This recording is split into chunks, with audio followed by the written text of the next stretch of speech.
And a very good evening, everybody, and welcome to a Lyceum evening coming to you from the Paul Christian Spiritualist Church down in sunny Poole. Used to be sunny. It was sunny before the last 40 days and nights of rain, seriously. Down on the south coast of the UK. Great delight to welcome Minister Chris Connelly to our evening this evening. Good Chris, evening. may I call you just Chris? Or Yeah, please do. Yeah. Thank you. Chris, very big warm welcome to you. Thank you so much for giving your Saturday night up to be with us here online. Something that always engages people, because you go, how did that happen? How did you become medium then? How did you know? So if you just give us a little bit of background, please, on your mediumship route to where you are today. Fine, I can do that. So the mediumship route goes back to around 96, and I ended up, due to circumstances of friends and so forth, of attending Gravesend Spiritualist Church up in North Kent, where I live. And I went along to support friends who had lost relatives, and they got a communication.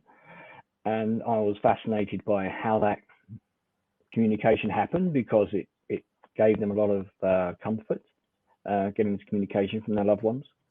And so I went up to the medium afterwards, along with the family I was with, who wanted to thank the medium for the evidence that they'd been given, and that this medium started giving me information about loved ones that I've got in the spirit world.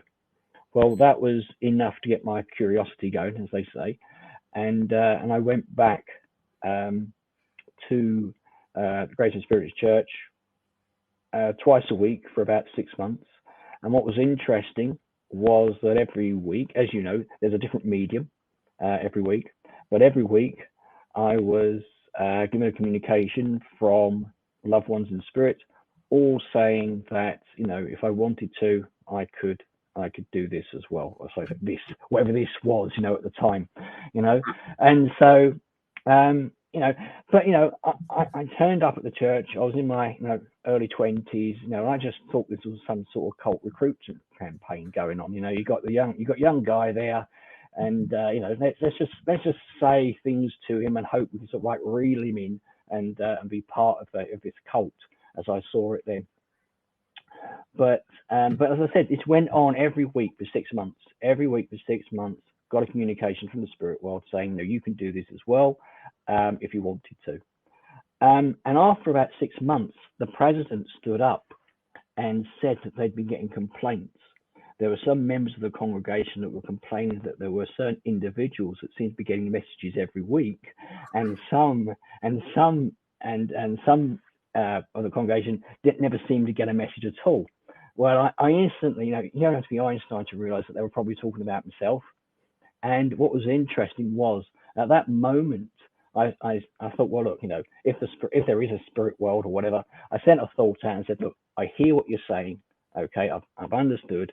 You know, I don't need another message to tell me this. You know, just go to somebody else or do something else this evening.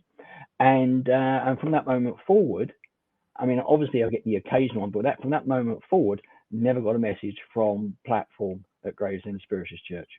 However, a week later, I was invited by the church to sitting there, what was an open circle, and that was it.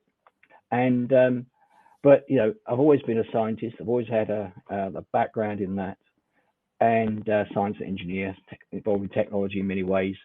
And so I used to turn up to the circles half an hour early, so I could set the chairs out, so I could make sure there was no trickery involved, make sure there was no tape recorders, light machines, or any other sort of fraudulent trickery. So whatever happened in that circle on that evening, I knew it was just, if you like, bums on seats, if you like. Yeah. And I did that. And within the third, I think it was the third week, I was invited to stand up to give a communication. Like most people, you stand there and you think, oh, I haven't got a thing. But then the medium sort of like encourages you to say, look, just do what you just close your eyes, and that's the process. And surprisingly, someone in the circle accepted the information was going, and that was it.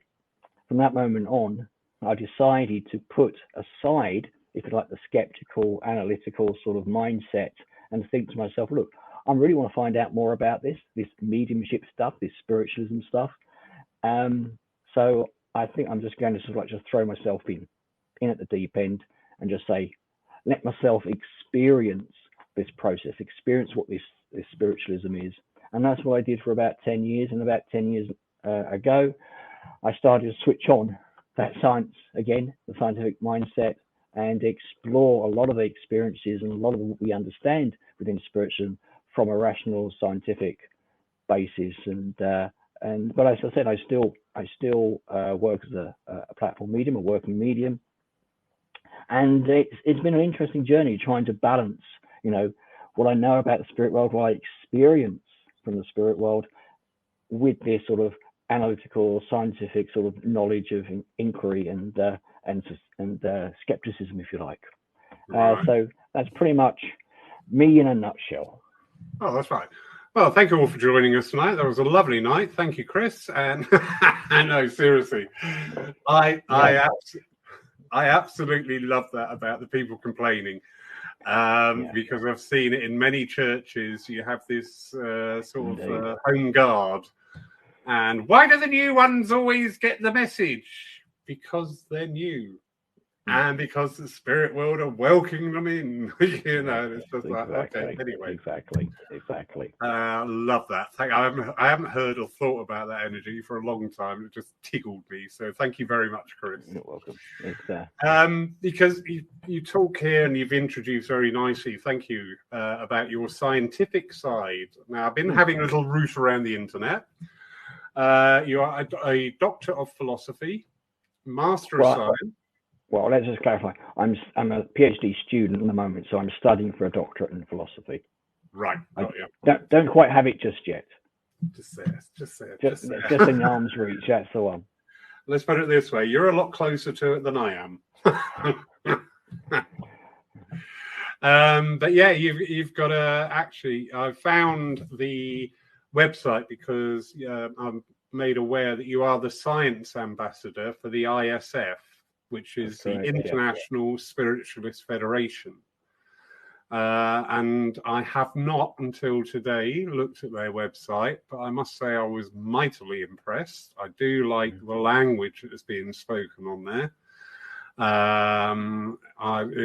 It's nice, simple expressions, which I love. I absolutely love. Absolutely. You hold the title there as the Science Ambassador. That's right. It's something I'm quite. I feel honoured and privileged to hold, because it's a role that's been around since the 1920s, 1930s, and there's been subsequent sort of like science ambassadors since that time that have held that role, and it's a responsibility where we try to collate information about what the scientific literature says about mediumship, says about spiritualism, says about healing, about all faculties of mediumship, all spiritualist phenomena, and we try to make it publicly available to spiritualists. So the ISF has a website, which you probably went on to, but there is also a .co.uk version of that website that holds information about, it's got a blog on there that I add on every once in a while when interesting papers come out that support, or not necessarily always support, but maybe, argue some aspect of spiritualism in some way, of mediumship. And so we try and propagate that, but also act as a bit of an interface between spiritualists and the academic community.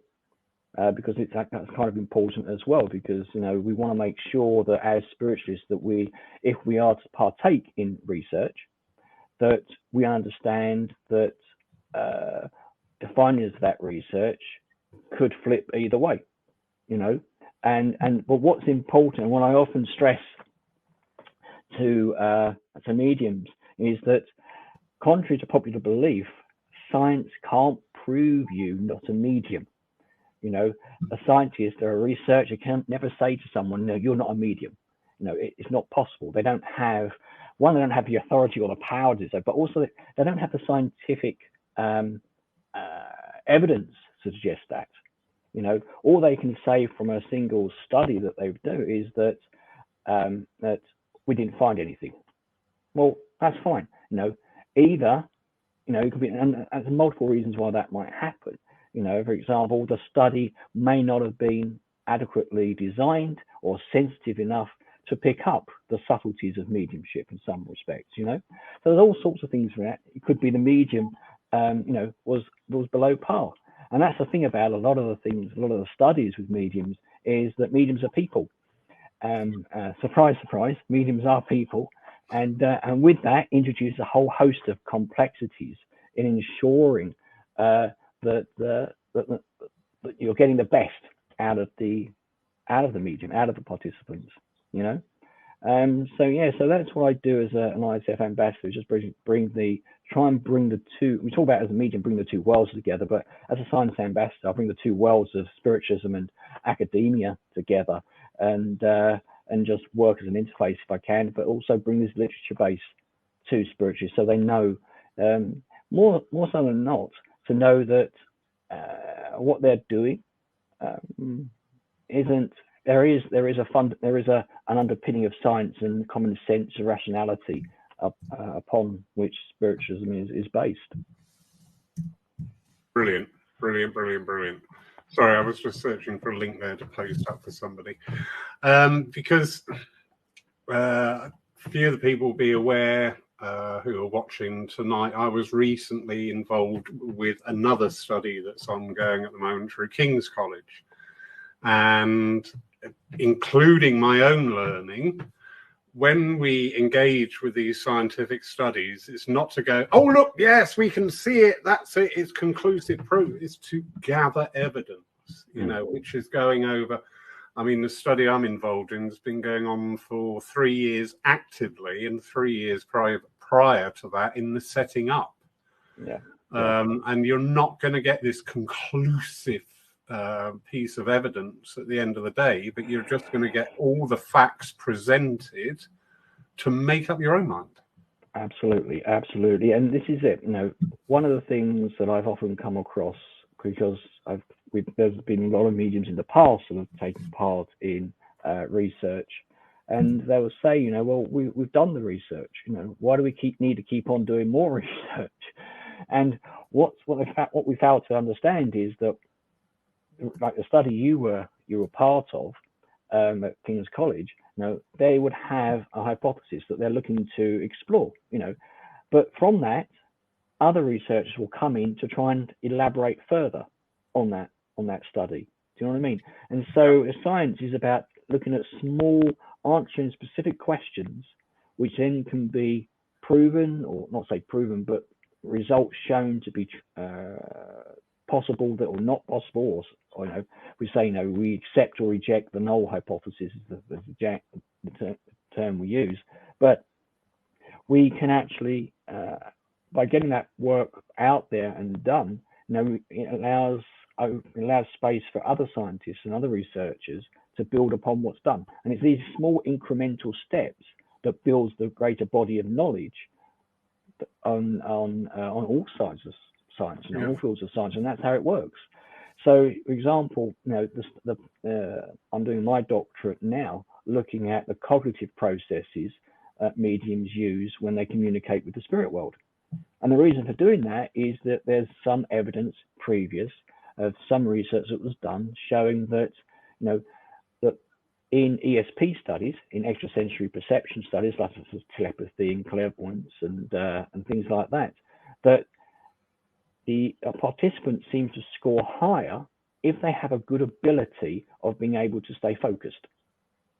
Well, okay, but there are other factors. And so taking that one little bit, what I'm doing now is that we're thinking, okay, that's the case. Does that also apply for mediumship? And if it does apply for mediumship, what other cognitive strategies or other cognitive functions are also maybe implicated or associated within the process of mediumship? And if there are others, do those others make us stand out as mediums from the general public as certain functions? Do you know what I mean? Are we using do we have a better performance of being able to stay focused, for example, than Joe Bloggs down the road? Because we're using our mediumship more often. And if that's the case, so these are these little questions, So if that's the case, what if then we trained the mediums, not just in mediumship, but also to be able to remain focused? You know what I mean? Giving like brain training exercises or meditation exercises or something. Will that then improve their mediumship? Do you know what I mean? So we're trying to look at how, this is what my doctorate is about, is looking to see these cognitive strategies that are used to see how we can enhance mediumship. Not do away with the conventional circles or conventional unfoldment, because we still need to develop their relationship with the spirit world. But I personally feel that, the processes that we use as mediums in our unfoldment haven't really changed since the 1800s, and it's like, well, we're in the 21st century now, Obviously, we don't want to throw the baby out with the bathwater with the techniques that we use, but let's look at these techniques and see how we can possibly improve them or introduce new techniques to at least meet the spirit world in halfway, shall we say, in our unfoldment. And so this is what my doctorate is about, my PhD is about, and hopefully we'll find some interesting information from it. Wonderful. So this is like this giant jigsaw, and Absolutely. each piece of the puzzle is made up of other jigsaws to be put together. Absolutely, and that is science, and that's the science. That's the scientific method. That's what science is all about. Is building, is looking at the literature, looking to see what other people have done, and saying, oh, okay, but you've not done this, and you then build upon that with a new idea, and you do your research. So hopefully, I'm in the process at the moment of one of the studies I've done, going through and getting it published in a peer-reviewed journal. Now, the hope is that some other scientists, some other researchers somewhere in the world will pick up on that, will read that and think, well, that's kind of interesting, but Chris didn't do this. He missed this bit out. Let's do an experiment and see what happens when we do this and this and this, based upon what Chris has done, and then you get this picture building up, gradually going, getting bigger and bigger, and you get this bigger body of knowledge, as we were saying, and then we start to understand more about this mediumistic process that we use, and hopefully, take the things that our pioneers of spiritualism have discovered and done, but actually add to it, add some science to it, or add some new methods to it as well. Definitely. I love that description you got there, Chris. It's a fascinating subject. We've got a comment just come in here from Arish. Yeah, absolutely. Sorry about coming this one. This is a perfect one. In 2019, I was invited to do a presentation at the conference of the Society for Psychical Research, and I was presenting some studies, some neurological studies, some EEG studies, looking at the brain and what it shows in mediumship. And as a sideline to that, there were two things I pleaded with the researchers out there who attended this conference. One was, please stop treating mediums as if we're just one big homogenous group. We're unique individuals. I'll give you an example. I mean, someone might do a study looking at, for example, you were part of this study at King's College, looking at, and they did some MRI scans of your brain, and looking at for something. And they did that for a number of mediums. But the question rises: is there differences between someone who's predominantly clairvoyant, clairaudient, clairsentient, clair-knowing, or claircognizant? Is there differences in that? that has different functions, because they may be looking for similarities, but they may have a whole variety of mediums using different faculties of their mediumship. They might not see similarities. They may see complete variability. Do you know what I mean? So one of the things I pleaded with scientists, researchers, was don't treat it as a homogenous group, okay? No, because we all work differently in many ways. And in my study I'm doing now, I asked participants to rate from a scale of 1 to 10 the different faculties of mediumship they may have in terms of how strong they believe their faculty is, because it's a variability. The other thing is, exactly that.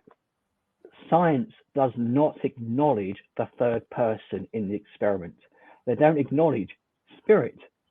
And I often say to them, if you have to at least entertain the idea that the spirit world are part of that experiment, and they have to be part of it.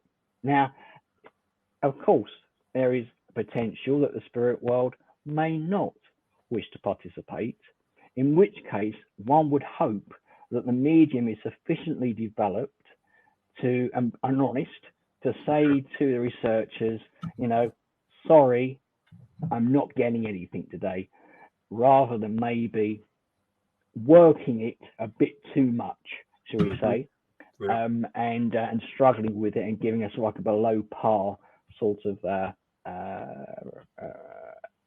performance, if I could use the word performance. So yeah, absolutely, the spirit world have to be acknowledged in this, and this is one of the things I was stressing at this conference in 2019, because and actually I mentioned it in one of the literature things, that one of the papers I've acknowledged as well, that one of the findings that from this is that as mediums we treat the spirit world as very much as distinct objects or distinct people. We don't treat them as figments of our imagination. When we're working with the spirit world, they're there, just as there as anyone in the congregation may be there. So it's important that the scientific community acknowledges this, and also acknowledges the limitations of their study if the spirit world don't want to participate. Yeah, Absolutely. really interesting. And actually, something I hadn't shared, when I was taking part in the study up in King's, it was to work with your mediumship, was just the directive. Well, I'm used to working with my mediumship up there with a load of people in front of me, not lying flat there with head pinned down in a very confined space. So the first 10-minute session, I was getting communication, but I was just like, I don't know what to do with this, because I'm getting it and I don't know what to do with it. So the second session, I worked with my philosophy guides. The third session, I thought, I'm not getting any validation here. And so my mind keeps popping into this. So I'm going to go to where I am really, really comfortable. And I went for a psychic walk. And they found that fascinating, because I said, well, by the third time, because I'm trained to yes, no, maybe. Yes. And not getting that. And also, it is not comfortable at all in those machines. It seriously isn't. I thought, no, my mind's coming into this. So therefore, I use it on the last bit on the psychic side. And they were actually very happy that I was that honest and that I'd worked different faculties. Absolutely. And that's a very interesting point you raised there, is about the training we give our mediums. One of the things that I was pushing for a little when I was a member of the Spiritual National Union was trying to, because the ASNU does training and give awards and accreditations and things like that for their mediums, as do the ISM and other organizations. But that training is based on standing on platform. Like you said, you're standing on platform in a church environment or in a center environment in some respect. Being in a lab environment is very different, in many cases. And it's really that what I wanted to do was to encourage the SNU to try and include an element of training in lab situations, being in that situation when you're in a room on your own with maybe just a video camera staring at you and like a one-way mirror or two-way mirror, so to speak, in front of you, and someone saying to you, like they said to you, go on then, off you go, do your stuff. It's a very completely different environment, and of course we don't always take the environment into account when we're doing the studies, and again, that's something we need to look into. Can we make the studies more, so we say, ecologically friendly, which we mean by that is, can we make them more like the sort of environment that the medium is more used to working? Because if we take them out of their environment, then actually the performance or the mediumship may not be the same in some way, Right. So yeah, absolutely. And I think we spoke to scientists over in America from what's called the Wimbridge Institute, and we spoke to them because they developed a screening process for people with mediums that they then used once they passed the screening process in their research. And what was interesting was that every study that they've published using these mediums that they screened to show that they did have some mediumistic ability, every study that they've published has shown significant results demonstrating that there is that these mediums were getting information from some way. In fact, what I'll do, if that's okay, I'm going to share one slide with you, just to give you an example of that. Let's just go up to this. So here is a study that was done. This was done by the Wimbridge Institute, and it was this study that they've titled, Anomalous Information Reception by Research Mediums Under Blinded Conditions. So the first thing that strikes me here is that you've got these blinded conditions, that basically meaning that in this particular case, the mediums didn't know who they were doing a private sitting for. So that the sitter was in a different room and the medium was in another room, and there was no communication between them at all. And their conclusion was, as it says there, because the experimental conditions of this study eliminated normal sensory sources of information mediums for the information mediums report, a non-local source, and I like the bit they put, however controversial, remains the most likely explanation for the accuracy and the specificity of the statements that were made by the mediums. So here they're saying quite clearly that, we don't know. We screened these mediums from all the normal sources where they could get this information from, but their accuracy was still such that it was still significant. And what we mean by that there is that the recipients understood the communication, understood the evidence that was presented to them, and this is, we see this quite a lot with a lot of the studies here, because here's another one here, that was done, and this was a meta-analysis that was published last year, 2021.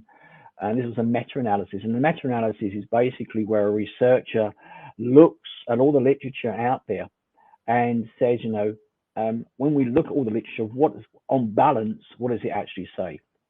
Here, they looked at all the research studies that were conducted between 2020 and 2019, if memory serves me correctly, so like a 20-year period. And in this study here, they concluded, the results of this meta-analysis support the hypothesis that some mediums can retrieve information from deceased persons through unknown means. So again, they're saying that, we test these mediums and they're getting this information, but we don't know where they're getting it from because, we're screening them from everything else, So when, we hear very often skeptics say, we're doing cold reading techniques, or you're making it up, or hot reading techniques. Are they terms you're familiar with, Lawrence? Yes. Cold reading, hot reading, yeah. Well, just very briefly for those who may not, cold reading are techniques which skeptics say a lot of mediums and psychics use, are basically when we use generalities, general statements. You've got a bad back, you've got a grandfather in spirit, your grandmother knitted, all these types of things, all these sort of general statements. Hot reading techniques are accusations that somehow, I want to make me laugh, somehow the mediums research the sitters before they do the demonstration. So, so a medium coming to church somehow seems to know who is going to be attending the church and has somehow researched all the sitters, and so are able to present information to them in that way. These are the general two arguments, or the two explanations that the skeptics will give.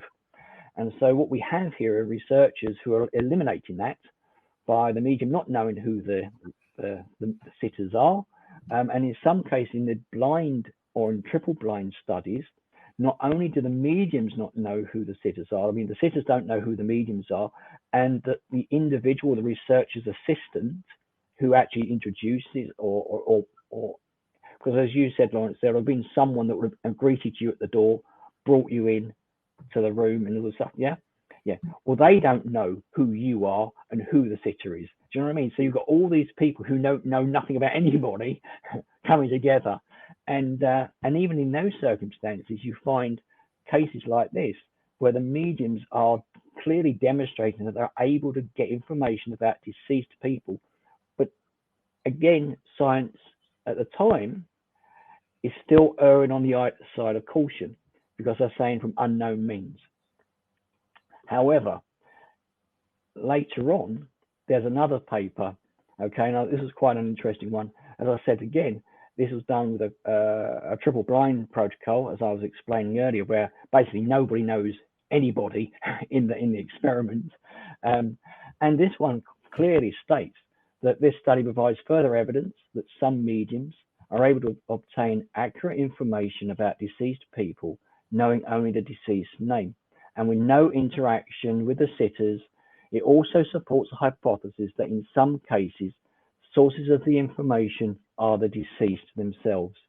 So here we have a paper that's published in the peer-reviewed journal that's actually saying, look, we've accounted for every other possible source of information and we've eliminated it. So the only other possible source of information that these individuals could be getting this information from are the deceased themselves. And this is quite a, I emailed the lead researcher here and said to them, it's quite a bold statement to make for a peer-reviewed journal. What was your thinking process behind that? And he just basically said, as I mentioned, that that we've eliminated everything else. So the only other possible hypothesis, the only other possible source is what was the spirit world. And so you've got these type of papers that are coming out now, clearly showing that if you have the right the right mediums or the right medium, we are able to demonstrate quite clearly in laboratory conditions and with the control conditions that that we would accept the drug companies to use, exactly the same protocols, exactly the same sort of level of scrutiny, and we're seeing researchers saying that the source of the information, the deceased themselves. I mean, this is absolutely incredible. Yeah. We need to turn our attention to the comments box because that has been filling up rather rapidly. Go for it. Let me see if I can maximize this. A comment here, lovely Jack from Denmark. Jack and Lola are over there watching us. Going back to a previous part of the conversation, is saying honesty is important with the science part as well as the daily practice of mediumship. Yeah. Absolutely true. But also we need the honesty the other way back as well. We need honesty with the researchers and science with us. And another thing that I've often spoken to researchers about is including spiritualists or including mediums in the design of their experiments. Not so that we can ensure we we show something positive or beneficial. But because, as spiritualists, we know more about mediums or mediumship than the academic community. We know how it works for us. We can explain it, very well. So, I think there's honesty both ways with this. Because it's got to be quite something, hasn't it, to design a study that is not in anybody's favour. It is not designed to trip you up, and it is not designed to make it easy for you. It's just got to be that. I mean, what you're doing is you've asked yourself, you're trying to find conclusion to a question that you're asking. Does this happen? But it's whether you find something or not, both are equally valid, because if you don't find anything, then you know not to pursue down that road. Do you know what I mean? Or if you don't find anything valid, you can ask yourself questions like, well, was my study sensitive enough to find something? Do you know what I mean? There's all sorts of things, and this is why I said, and that's why I said at the start, science can't ever disprove mediumship. They can't. You can never say to someone you're not a medium. And this is why I think we should all, if you're keen to try and participate as much as possible and get involved with science as much as possible, researchers, because we have an opportunity not only to be pioneers in bringing the communication with loved ones through, but also pioneers in educating researchers as well. Ooh, now that's interesting that you just put that in there, because that ties in very nicely. I must be psychic. You must be psychic, or you can read. Be. The lovely Mark Stone. Yeah. He's saying, I know it's a contentious area, but many physical mediums of the past seem to be open to scientific testing. I know that there are scientists and researchers now open to examining this area, but are there many mediums actually coming to work with them? You don't have to name names, but what's happening in the physical mediumship scientific exploration that you are aware of? Okay. First of all, what I'll say to that question is that what we have to understand as well, we don't want science to become like an orthodox religion. Okay, so what I mean by that is that science is equal, scientists are equally flawed as anybody else. So when they do studies and they come to conclusions, what I've often found is, and I say this because there's a particular physical medium who was shown to be, shall we say, behaving suspiciously on camera back in 2016. Something was recorded, showing that this physical medium wasn't demonstrating physical phenomena, that has subsequently feels that they've been vindicated because of a particular study that was done, a scientific study that was done to demonstrate that this person was authenticated. Okay, and so and because of that, there's a lot of emphasis on that study to say, well, this person is now genuine. Okay, bit cryptic, but I think most people understand who I'm talking about and what I'm talking about. What I would say is one study doesn't prove anything. Okay, doesn't prove anything at all. It just demonstrates that at a particular moment in a particular time, this happened. So I'm not aware of any. The thing is, scientists don't really. I've spoken to researchers about physical phenomena, and scientists in particular, and they're not all that keen, because the reason for that is because they know that they can't necessarily control the environment, because physical mediumship, we know, or we're led to believe from the physical mediums themselves, that it has to be done in a certain way for this phenomena to occur. And what that means is it opens them up to it prevents the scientists from being able to put the controls in place that they would like to do. Like I was showing you earlier in those papers that have been published, you know, the scientists there were able to control the environment, able to control where sensory information could be leaked, where information, alternative sources of information could come in, fraudulent information could come in. But of course, in a physical format, in a physical science, that's not quite possible, unless you know, you have a physical medium who's willing to work closely with scientists and develop a sort of protocol or a sort of environment which is more conducive. You know, maybe fully lighted environments, you know, rather than in darkness or under red light situations and so forth. So I'm not aware of, apart from this one medium who was, well, there's actually a couple of mediums who have both been shown, shall we say, to have suspicious, or let's put it this way, have their behaviour led to some suspicions about their authenticity. And they both have had studies done by the same scientist, interestingly, by the same researcher, same scientist, who seems to vindicate their suspicions, or sorry, who seem to disprove the suspicions and say they're genuine, if that makes sense. But that being said, there have been other scientists who have come in, have waded in with their size 12s and said, well, you know, I've found criticisms with the study that was conducted that have used these mediums. So it's a big field. It's a big sort of complex field. There's, as I said, no, we can't. Out of all of this, what I would say to that question is, please do not ever accept one study as being evidence of someone's genuine ability. Let's put it that way.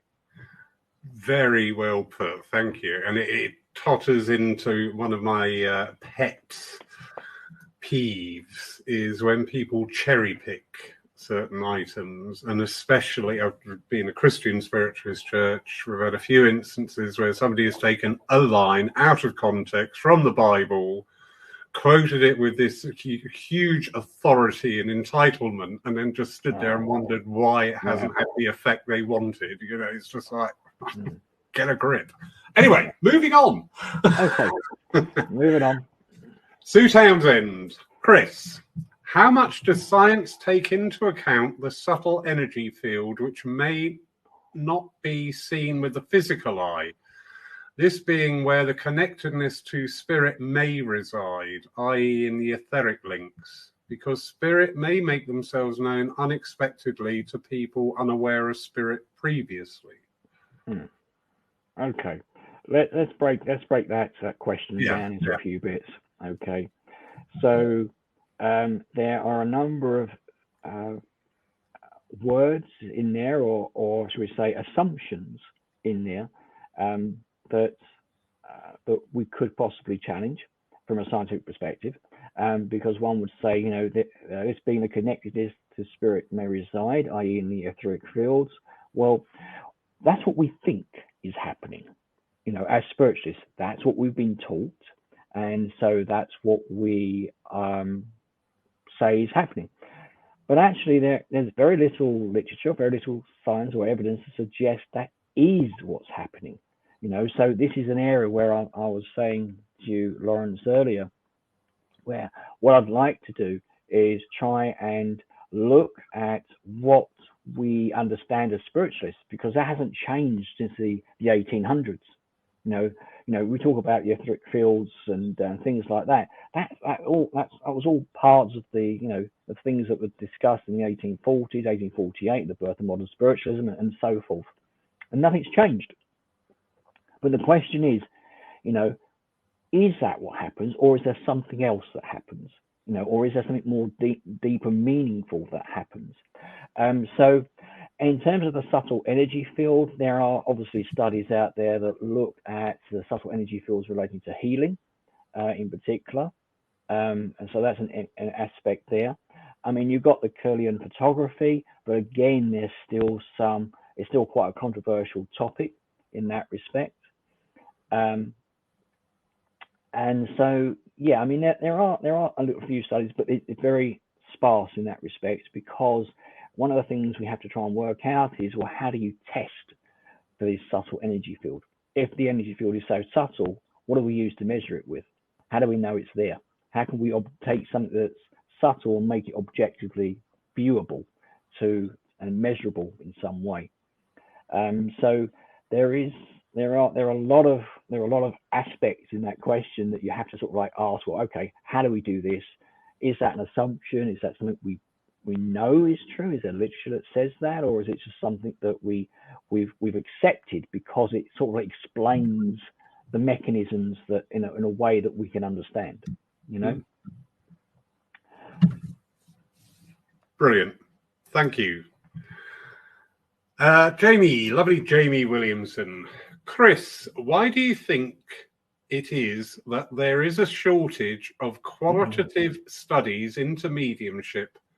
Phenomenological, yes. It's all about IPAs, interpretive phenomenal, yeah, absolutely IPA stuff.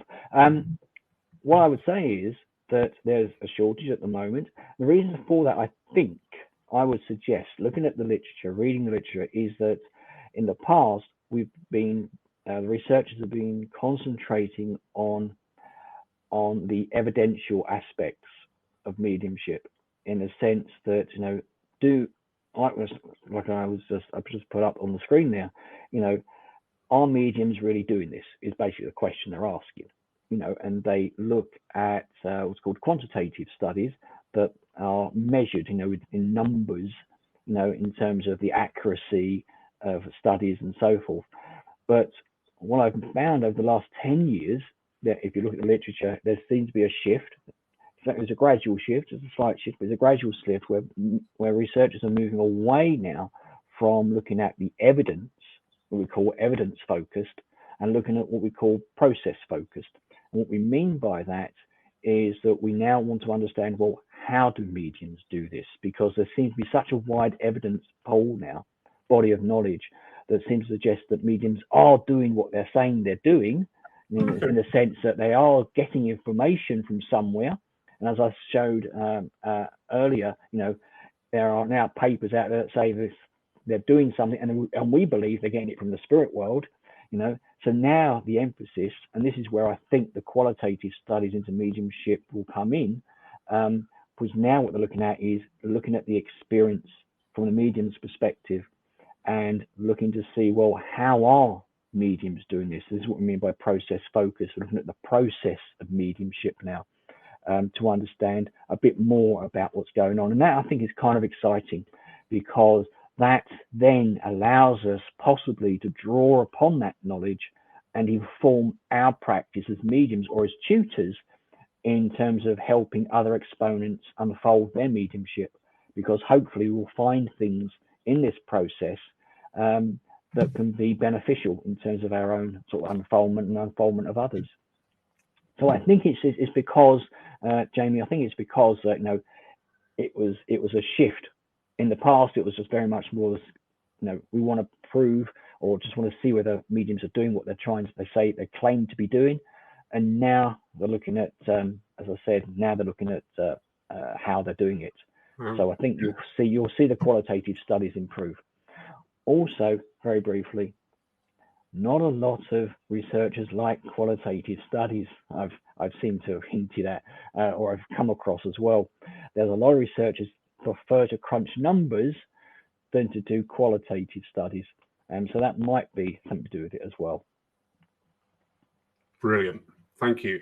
It's just really interesting hearing you talk there. I just can see sometimes where this conflict comes in between spiritualism and the scientific community, because, you know, I can hear people answering from their emotional bodies. Absolutely. And this is why I wanted to, you know, not come to the fore, but get involved more with science from that background, because, you know, and again, you know, why I said, you know, in my introduction about myself, why I decided to throw that sort of skeptical, rational, analytical thinking aside, because I wanted to gain that experience. Because I knew this, I had to experience being a medium. I mean, I never imagined in my wildest dreams that I'd be working on platform and I'll be a minister. I mean, that was just so far removed from my thinking at the time. But by having that experience, having that, being able to understand that phenomena, if you like, personally as an experience, adds a lot of value, I think, with the research that I'm doing now, because I'm looking at this research and I'm looking at it from a mediumistic perspective, or at least looking at it from having a background as a medium, thinking, okay, I could do this, but I kind of don't think that's going to work for some reason, So I could do that, but I might have to do this, or I might have to appreciate, or I might have to acknowledge that some mediums might not be happy with that because of X, Y, Z. Do you know what I mean? So it's being part of the community, if you like, has added value, I think, to the research that I'm conducting. Yeah. Wonderful. Observation here from, hang on. There's a reprobate in the room. Please remember, everybody, wonderful you putting your comments in there, but we may not catch up with them until about 5 minutes after the topic is gone.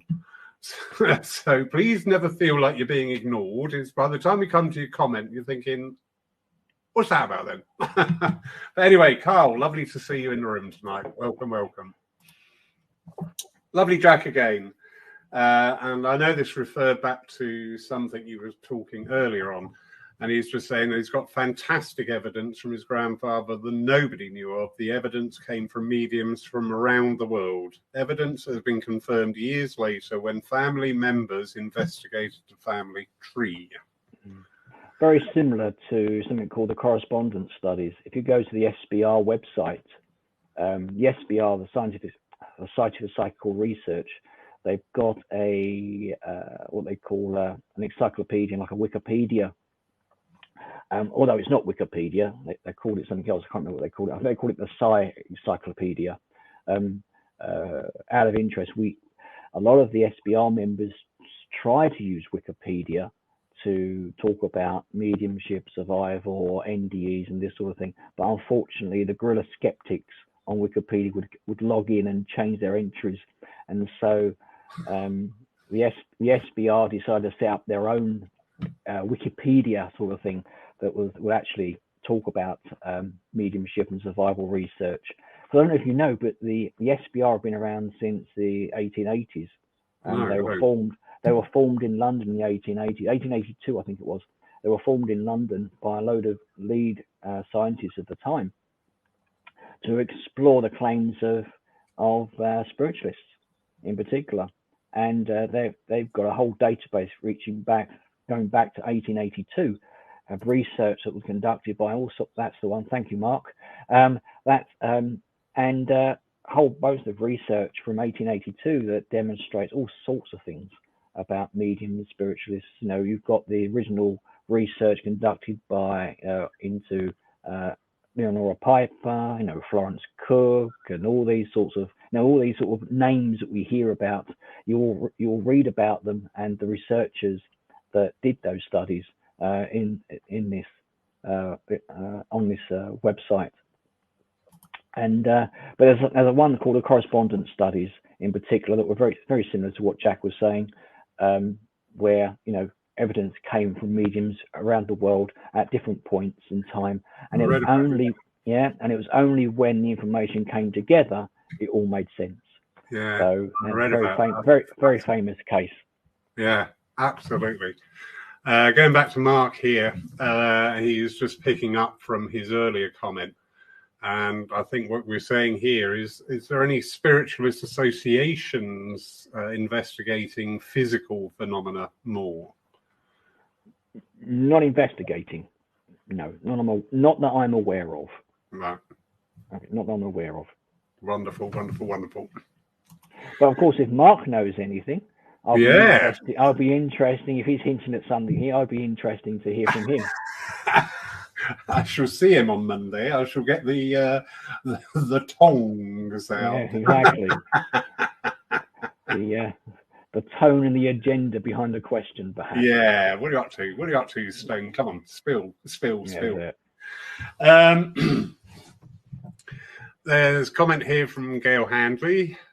I love the simplicity of this. Just ask all the scientists to sit with a medium and get a message from their departed loved one. Job done. Job done. Yeah. Absolutely. That is a possibility, I suppose.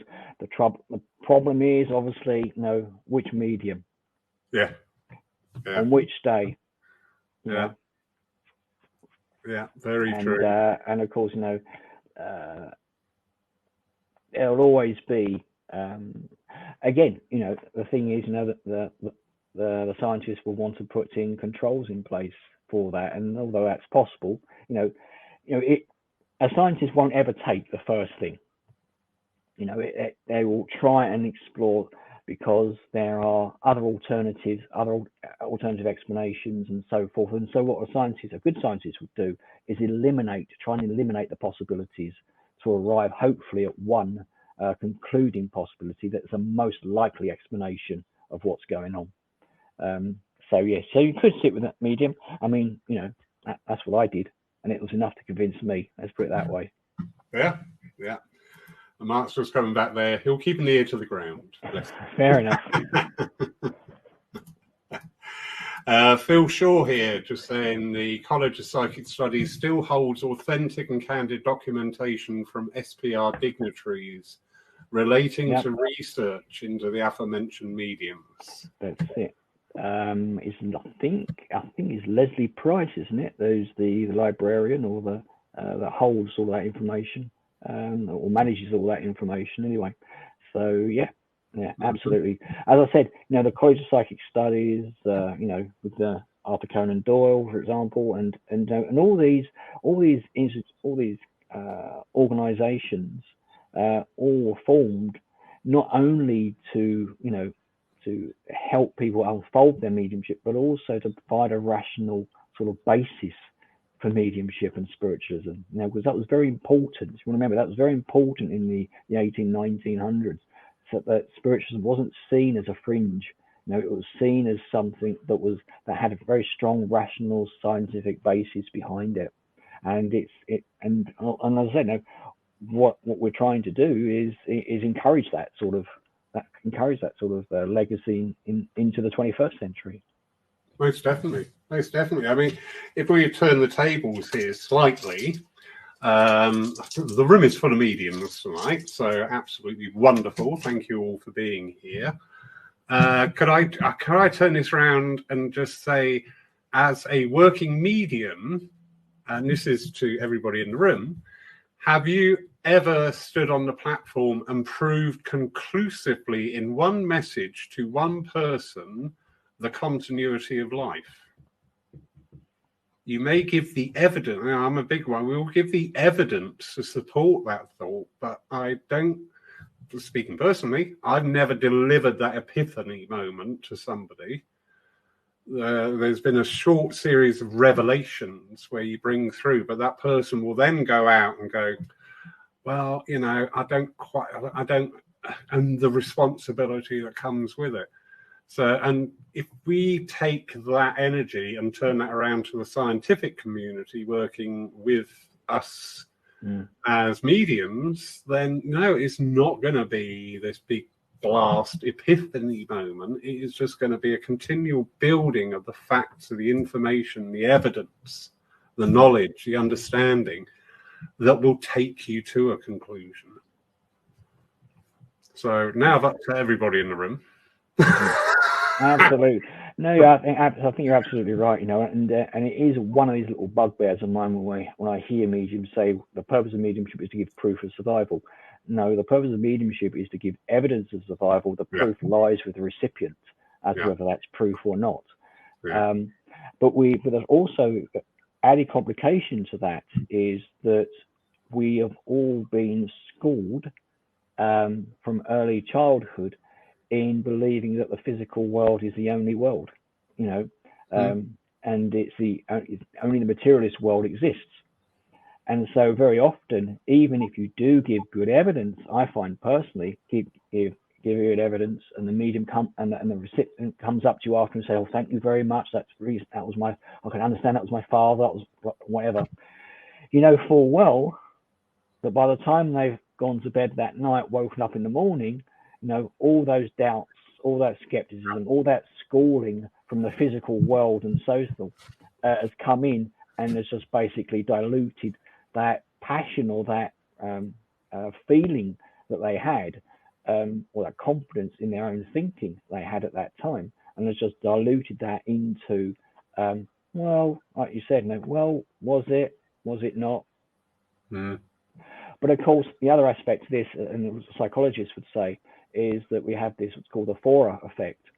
And the Forer effect seems to suggest, or it's kind of like a bias that we do. And the Forer effect is such that what happens is we have a tendency of remembering the hits and forgetting the misses. And so what we do is we put added weight or added relevance on things that we think are hits, and we sort of like ignore the misses. So I've seen it quite time and time again in a church sitting in the congregation watching another medium work, is that they may have had a really appalling demonstration, and we all have them every once in a while. Yeah. And that medium might just say one or two pieces of evidence, and the person will say yes, yes, yes. Me sitting in the background, I'm thinking to myself, well, that doesn't give any evidence of anything or prove anything really to the recipient. But they only think of those. They only hold on to those bits, ignoring everything else the medium has said, which they couldn't understand or couldn't accept. But just those two or three pieces was enough for them to be convinced. And it's like, well, really? Can you really be convinced by that? But that's an example of the Forer effect, where we add additional weighting or additional emphasis on things that we think are true, or we add, we as I said, we remember the hits, but seem to forget the misses. Yeah, and unfortunately, as working mediums, we ourselves tend to remember the misses and forget the hits. Absolutely. And that might be because the studies have seemed to show, there's been some studies been looking at mental health, because one of the things back in the day that people used to say about mediums is that we're basically hysterical individuals. We've got some sort of psychopathology. We're basically mentally ill in some way. And there's been studies after study that have been done that's shown that actually mediums aren't, as we know, Lon, mediums aren't mentally ill at all, and actually what actually happens is that mediums, mediums, yeah. I have a list.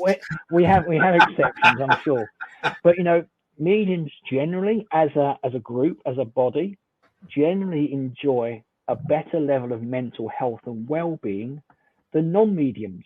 So I often joke, and when I say to people, if someone comes up to you and you say you're a medium, and they say to you, "Oh, don't be daft, you're just mad," actually, the chances are it's the other way around, because it's a medium that enjoys well-being.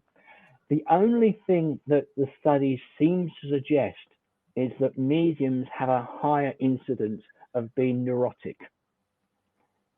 Okay, being anxious and neurotic. Now, what's interesting is I often question this: is being neurotic and an anxious sort of personality type, has that led us to be a medium, or as our unfoldment as a medium in terms of our sensitivity, led us to be more heightened in our sensitivity and become more neurotic and anxious?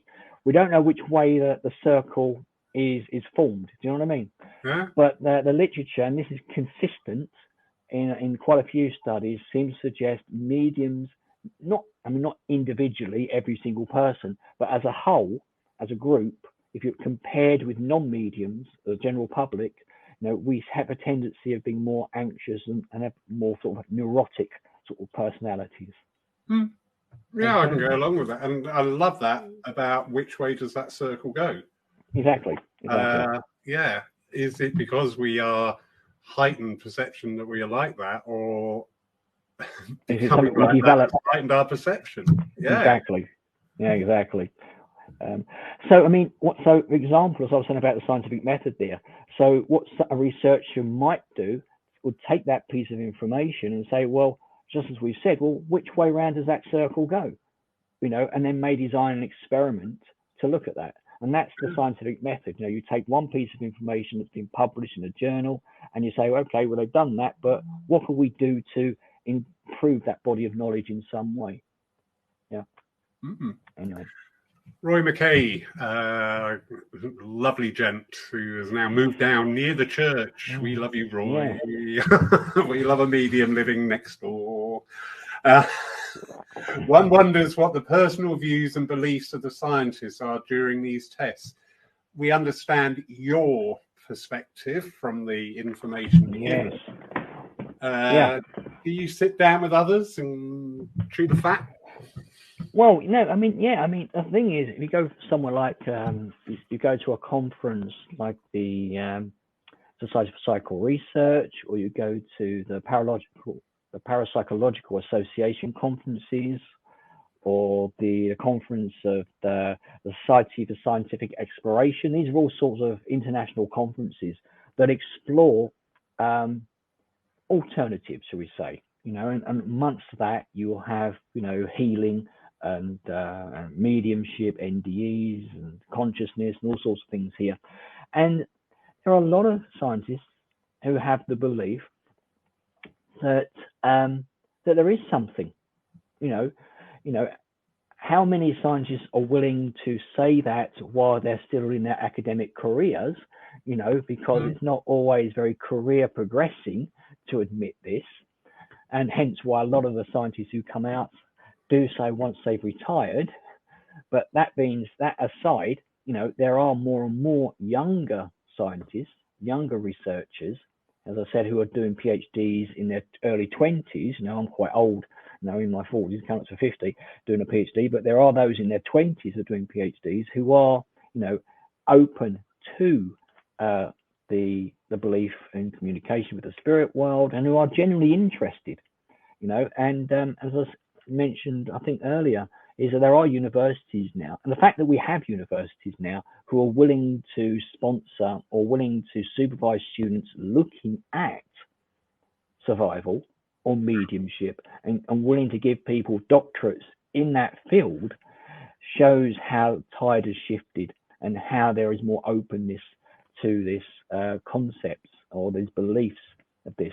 But something that's mentioned in that question is the beliefs of scientists during these tests. Now, I mentioned about the Forer effect, which is one of the biases that we experience, but there's another bias, and that's called the experimenter bias. It's been published in literature time and time again that it depends on, sometimes there seems to be a correlation between the expectancy and the beliefs of the experimenter and the results of the experiment. There was a famous study that was published several years ago between two researchers. One was very open to the possibility of, I think they were looking at healing, in particular spiritual healing or some healing capacity or healing art. And one was very supportive and one was very negative towards it, or very skeptical towards it. They both looked at the data from this experiment and both interacted with the participants. But what was really interesting was, whereas one saw the information and illustrated it in a positive light, the one that was skeptical produced the information, the same data, but framed it in a very negative way, you know, to disprove it. And what I have to say is, it wasn't a conscious thing between the two. Okay, it wasn't that I'm skeptical and so therefore I'm going to prove it right, and no, to hell what the evidence says, you know, to the hell with that. It was very much an unconscious bias. Okay, so it's what we call the experimenter effect, and the fact that the experimenter can influence the results of the studies. So it is kind of important to know what the personal beliefs or views of the experimenter are, because that can have an impact on the results of the experiment. Wonderful. Back to Denmark. As traditional science is very much about measuring weight, etc., gives a limited opportunity to bring evidence of spirit. Are you aware of new ways or techniques in modern science that can bring a broader variety of measurements? Okay. again, we go back to what I was saying about the fact that we're moving away from looking at measuring evidence, because and moving into what we call process focused. What we can do with that is, one of the areas that I've looked at time and time again is what we call the neurophysiological aspects of mediumship. And what I mean by that is, can we measure changes in the body that relate to mediumship in some way? And so one area that I looked at was looking at EEG, looking at the brain activity in the brain, and in particular with trance mediums. And we found, and this was I presented this at one of the SBR conferences several years ago, the data from this, and we could see screen captures from the or see measures from the trance mediums that seem to share similar type of activity, and so that's different from other forms of activity. Okay, and let me give you an example of what I mean here.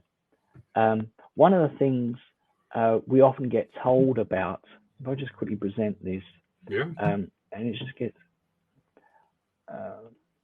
we often get told, don't we, that as mediums, that everything's in our imagination. You're not really communicating with the spirit world. It's really our imagination doing it. You're just making it up. And what's interesting is that scientists have actually picked up on this and said, well, okay, well, if it's their imagination, let's have a look at that. And what they've got here, there's a paper that was done. When was this done? Where's the date on here? I can't see it at the moment. Oh, 2013. Actually, so it's quite an old paper, 2013, that looked at electrical cortical activity. They're looking at the brain activity with mediums. And what they found was that what they did was they got these mediums, and very similar to, I think, Lawrence, that you was explaining to me earlier before this meeting, was that they got the mediums to imagine certain things. Yeah. Okay, and measured the activity. So they got them to think of certain things, then use their imagination to do creative thinking, and then connect with the spirit world. And what they found was that the brain activity was very different in those three things. And so they were able to conclude that when someone is using their mediumship, they're not actually thinking in that capacity of not cognitively thinking, perceptual load thinking, but also they weren't actually using their imagination either. So as this paper says here, the differences suggest the impressions of communicating with the deceased may be a distinct mental state, distinct from ordinary thinking or imagination. And so, these are ways in which science and scientists and researchers are using technology, not necessarily to prove the evidence, but to demonstrate that mediums are doing something distinct from common sort of everyday things, such as imagining certain things or making things up.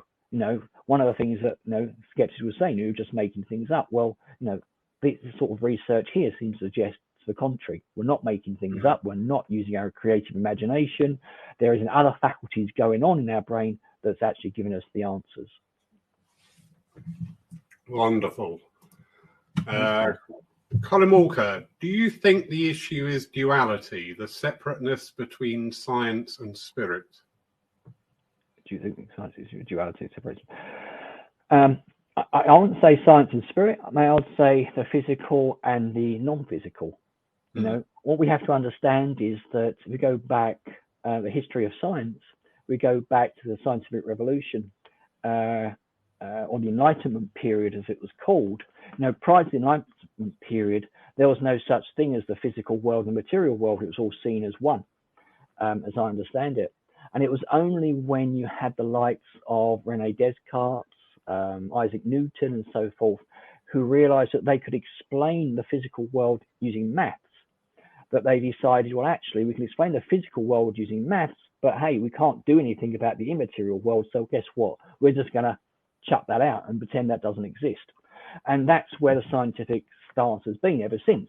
If we're able to prove it mathematically, it must exist. If we can't prove it mathematically, it doesn't exist.